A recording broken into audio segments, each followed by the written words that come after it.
Halo, salam. Perkenalkan nama saya Priska Glodia Wiguna. Nah, pada kesempatan kali ini saya akan membahas tentang jawaban saya mengenai soal ujian tengah semester kemarin. Nah, pertanyaan pertama, jelaskan sejarah Gereja Katolik di Indonesia. Nah, sejarah Gereja Katolik di Indonesia itu dimulai pada abad ke-16. Nah, saat bangsa Portugis tiba di wilayah Nusantara, misi Katolik pertama itu dilakukan oleh para misionaris. Nah, para misionaris Dominikan dan Fransiskan yang datang bersama pelaut Portugis, khususnya di Maluku. Nah, misi ini kemudian diperkuat oleh Ordo Yesuit.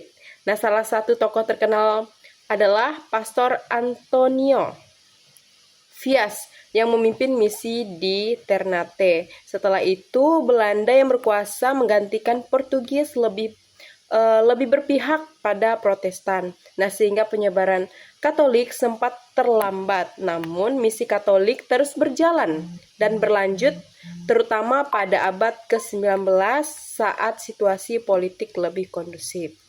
Kemudian pertanyaan yang kedua, jelaskan masuknya agama Katolik ke Indonesia. Nah, agama Katolik masuk ke Indonesia itu melalui bangsa Portugis pada tahun 1511 yang pertama kali mendarat di Malaka dan kemudian kepulauan Indonesia bagian timur seperti Maluku.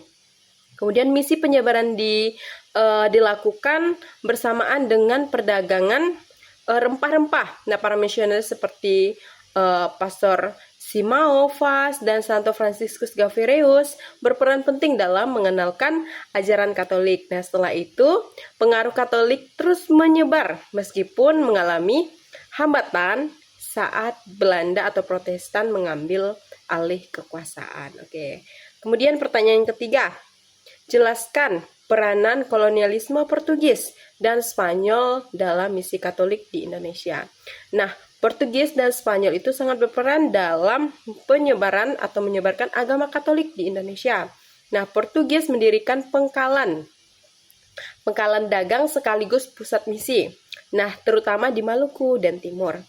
Mereka mendukung penuh kegiatan para misionaris Katolik yang mengajarkan iman dan membaptis penduduk setempat. Nah, Spanyol meski lebih terbatas ikut berperan di wilayah Filipina selatan yang dekat dengan Indonesia bagian utara. Nah, kedua bangsa ini meyakinkan bahwa penyebaran iman Katolik adalah bagian dari tugas kekristenan dalam menjajah dan menguasai wilayah baru. Kemudian soal nomor 4, jelaskan misi Katolik pada masa penjajahan Belanda. Nah, pada saat masa penjajahan Belanda, misi Katolik mengalami tantangan karena Belanda berhaluan Protestan.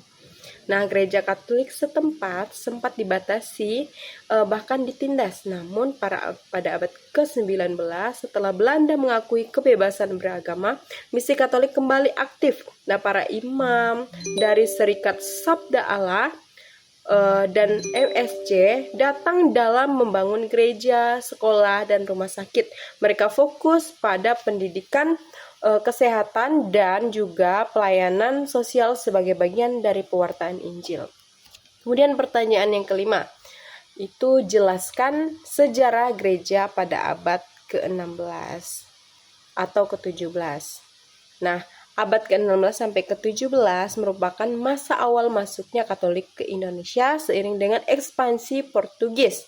Nah, banyak baptisan dilakukan di Maluku dan struktur gereja mulai dibentuk.